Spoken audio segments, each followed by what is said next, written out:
Students, मेरा नाम अंजू सिंह है। मैं श्री महावीर प्रसाद महिला महाविद्यालय से हूँ। मैं आपको एमए थर्ड सेमेस्टर का paper history of education unit third का वैदिक एजुकेशन का एक छोटा सा इंट्रोडक्शन मैं आपको आज देने जा रही हूँ। वैदिक एजुकेशन की बात अगर करें तो ये हमारा एशियन एजुकेशन कहा गया है। एशियन एजुकेशन में हमने देखा हुआ है कि गुरुकुल सिस्टम ऑफ एजुकेशन, वो पिक्चर में भी आपको दिख रही होगी कि गुरु जो है बैठते थे और शिष्य नीचे बैठते थे और उनको शिक्षा दी जाती थी। इसी जो है शिक्षा व्यवस्था पर, इसी एजुकेशनल सिस्टम पर जो है हमारा जो टीचिंग मेथड था, उसी के ऊपर अल्बर्ट आइंस्टाइन ने कहा, we owe a lot to the Indian who taught us how to count without which no worthwhile scientific discovery would have been made। इसका डेफिनेशन का मतलब है, इनकी इस वर्डिंग का मतलब है कि हम we are thankful to the Indians. हम जो है भारतीयों के बहुत बड़े आभारी हैं जिन्होंने हमको गिनती सिखाई, जिन्होंने जो है हमारी जो है अपबिल्डिंग की है, और उनके हम जो है हमारे कई सारे साइंटिफिक डिस्कवरीज़ और बाकी सारी चीज़ें जो है बिना मैथ्स के पॉसिबल नहीं थी। तो वो हमारी जो है एजुकेशनल सिस्टम को जो है पढ़ाई लिखाई को जो है थैंक्स कर रहे हैं। फिर नेक्स्ट है Vedic philosophy. Vedic philosophy provides answer to all the unanswered question. मतलब फिलोसफी, वैदिक जो फिलोसफी है, अगर उसको हम पढ़ेंगे बहुत डीप, अगर हम उसकी स्टडी करते हैं तो हम देखते हैं कि वो इस तरह की फ़िलोसफी है जो हमारे कई सारे जो है ऐसे क्वेश्चंस हैं जिनको वो आंसर करने की कोशिश करता है। That is why there is a pain and pleasure, rich and poor, healthy and sick. इस तरह की मतलब ये सारी जो क्वेश्चंस हैं इसके बारे में जो है वो बात करते रहता है। His qualities, natures and works, soul मतलब हमारी आत्मा की बात करता है, क्वालिटी, नेचर, हमारे जो व्यक्तित्व है, हम किस तरह के हैं, इन सारी चीज़ों के बारे में वैदिक फ़िलोसफी हम बात करती है। Its nature, quality, soul of human minds and animals. सिर्फ वैदिक फ़िलोसफी ह्यूमन बीइंग के बारे में नहीं बात करता है, ये एनिमल्स हैं, रिकार्नेशंस की बात करता है कि कैसे होता है, कि मतलब एक लाइफ सर्कल कैसे चलता रहता है, उसमें क्या क्या प्रक्रियाएं होती है, कैसे हम जन्म लेते हैं, जन्म के बाद क्या होना चाहिए, इन सारी चीज़ों के बारे में वैदिक फ़िलोसफी जो है बात करते हैं। इनकी फ़ीचर्स के बारे में अगर हम बात करें वैदिक फ़िलोसफी की, सबसे पहला है वैदिक फ़िलोसफी हमको नॉलेज देता है। ये एजुकेशन का जो है थर्ड आई कंसिडर किया गया है। एजुकेशन इज़ द नॉलेज, इसने बताया है। जो शिक्षा होती है वो सिर्फ नॉलेज बेस्ड है। हमारी दो आँखें तो हम देख ही रहे हैं, लेकिन एजुकेशन जो है हमारी तीसरी आँख का काम हमारे लिए करता है। कई सारे एम्स ऑफ एजुकेशन इसने डेवलप किए हैं कि हमारी लाइफ को कैसे चलाना है, शिक्षा क्या होती है, इसके क्या इंपॉर्टेंस है, इसके बारे में जो है वैदिक एजुकेशन ने बताया। कई सारे मेथड्स हैं इसके पढ़ाने के, तो इसके बारे में हम आगे डिस्कशन करते रहेंगे।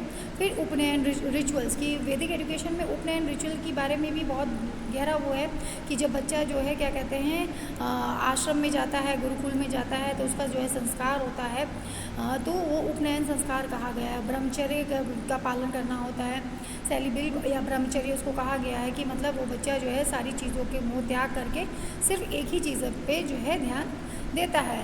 एंड सिस्टम की बात की गई है कि मतलब हम सारी चीज़ों को छोड़कर सिर्फ और सिर्फ जो है शिक्षा पे ही ध्यान देंगे।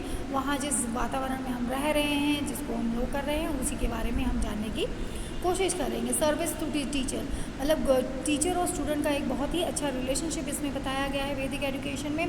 टीचर हमेशा जो है वहाँ पे एक पेरेंट्स की तरह वर्क करते थे, पेरेंट्स की तरह वो हमारी केयर लेते थे, सब कुछ करते थे।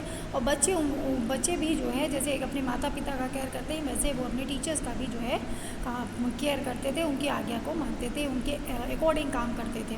प्रैक्टिकलिटी की बात कही है तो खाली सिर्फ एजुकेशन नहीं था, यहाँ पे जो है प्रैक्टिकल सिस्टम ऑफ एजुकेशन भी था कि अगर आप प्रैक्टिकल लाइफ में जाते हो, आगे चल के आप जो है वो करें, तो वहाँ पे ऐसी शिक्षा भी दी जाती थी कि प्रैक्टिकली भी आप अपने आप को सर्वाइव कर सकें। इन सारी चीज़ों के बारे में वैदिक एजुकेशन में कहा गया है।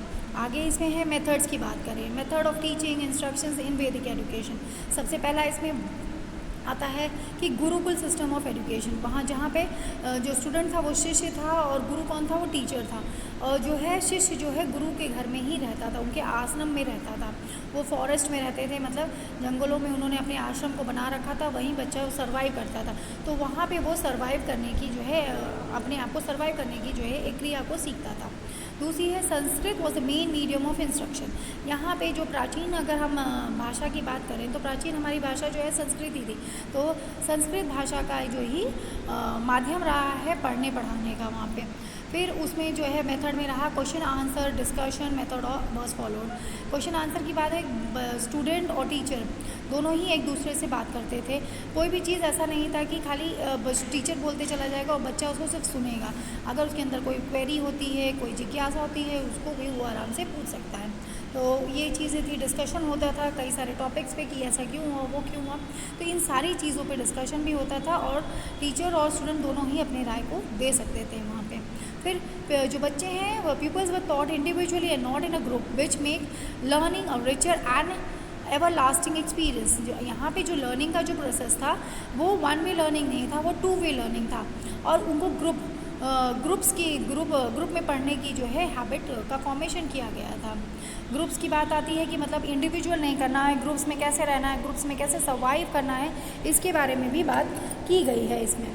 फिर उसके बाद students had to listen to the teacher, reflect on what they had learn and continuously revise. मतलब यहाँ भी ये होता था, इस वैदिक एजुकेशन सिस्टम में ये रहता था कि बच्चा जो है वो सुनता था टीचर की बात और उसके बाद उसके अकॉर्डिंग वो reflection, they have to answer question की, उनके क्वेश्चंस को आंसर करना, उसको जो है अपना कंटिन्यूसली रिवाइज करना।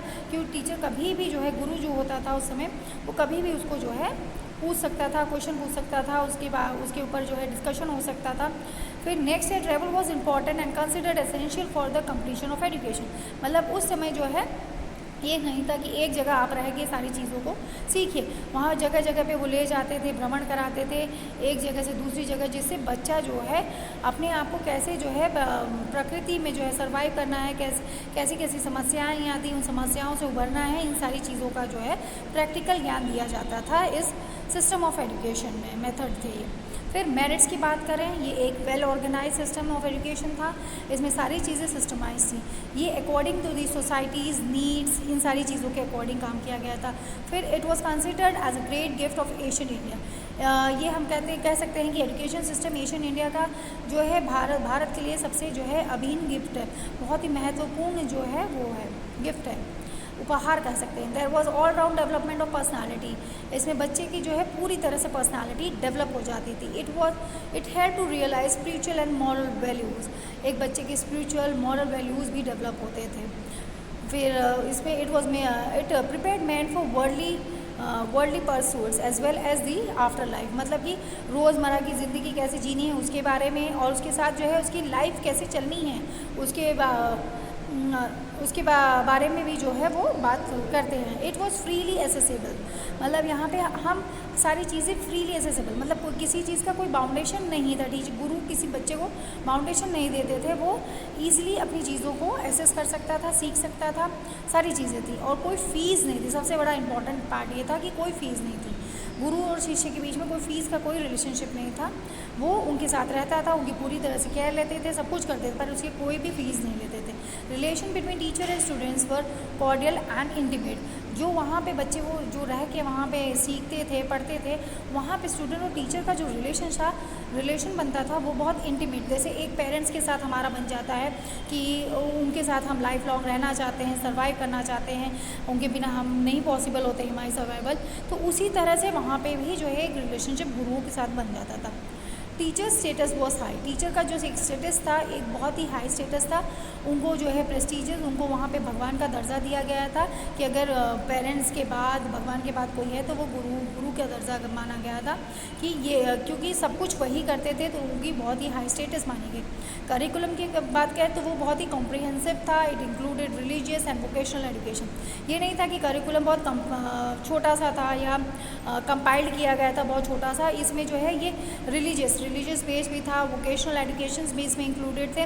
रिलीजियस वो मतलब वो अपने संस्कृति को जान पाए, इसके बारे में भी था। वोकेशनल की बात अगर हम यहाँ पे करें, दैट इज़ व्यावसायिक शिक्षा के बारे में भी था कि बच्चा जो है गुरुकुल से निकलने के बाद अपनी कह लीजिए कि जीवन यापन कैसे करेगा, अपने आप को कैसे सर्वाइव करेगा सोसाइटी में, उसके बारे में भी एजुकेशन समय समय पे गुरु दिया करते थे। आगे अगर हम अब बात करें तो लिमिटेशंस है ना, तो लिमिटेशन के there was rigidity in instructions की रिजिडिटी थी, मतलब जो एक बार गुरु ने जो निर्देश दे दिए तो वही निर्देश पे आपको काम करना है, उसमें आप चेंजेस नहीं ला सकते थे। डिसिप्लिन बट ऑलवेज बहुत स्ट्रिक्ट था, क्योंकि गुरु के हिसाब से आपको काम करना था, तो अगर हम उनके हिसाब से काम नहीं करते थे तो जो है कहीं ना कहीं वो उसके लिए पनिशमेंट होता था कुछ ना कुछ। And it did not encourage self expression of students. बच्चे मन चाही बात नहीं कह सकते थे, उसी टॉपिक से रिलेटेड जो रहता था, उसी की चीज़ जो जेन्युइन बात होती थी उसी के बारे में उस पर डिस्कशन किया जा सकता था और बाहर की बातों के ऊपर डिस्कशन नहीं होता था वहाँ। Unquestioning obedience of the teacher was expected. इसका मतलब ये है कि टीचर से अगर हम क्वेश्चंस पूछते थे, वहाँ पे टीचर पढ़ा रहा है, हम इंटरप्ट कर, जो आज की शिक्षा व्यवस्था है उसमें हम टीचर स्टूडेंट फ्री है जो है पूछने के लिए कुछ भी, और वहाँ पे जब टीचर पढ़ा रहा है या कुछ पढ़ा है उसे जो बताया वो सही माना गया है, उसमें हम क्रॉस क्वेश्चनिंग नहीं कर सकते थे। फिर system of instructions was verbal, repetitive and required rote learning. अब ये जो सिस्टम ऑफ एजुकेशन था वो वर्बल था, मतलब गुरु जो है मौखिक शिक्षा देते थे और बार बार उस चीज़ को रिपीट कराते थे, और उसके लिए हमारी याददाश्त, रोट मेमोरी, मतलब हमको याद करके रखना होगा, क्योंकि कोई लिखित उसका कोई वो नहीं था। Female education was not widely prevalent, मतलब जो है सिर्फ मेल एजुकेशन उस टाइम ज़्यादा प्रिफरेबल थी, लड़कियों को जो है लड़कियों के लिए शिक्षा उतनी ज़्यादा नहीं दी, तो लड़कियों की शिक्षा ना के बराबर थी, और जो है लड़कों के लिए शिक्षा जो है अनिवार्य माना गया था वहाँ पे वैदिक एजुकेशन में। इसी के साथ ये टॉपिक आपका कंप्लीट होता है, और इसके आगे का जो है अभी और भी है, अगले जो है उसमें हम वीडियो में आपको लोड करेंगे। Thank you students.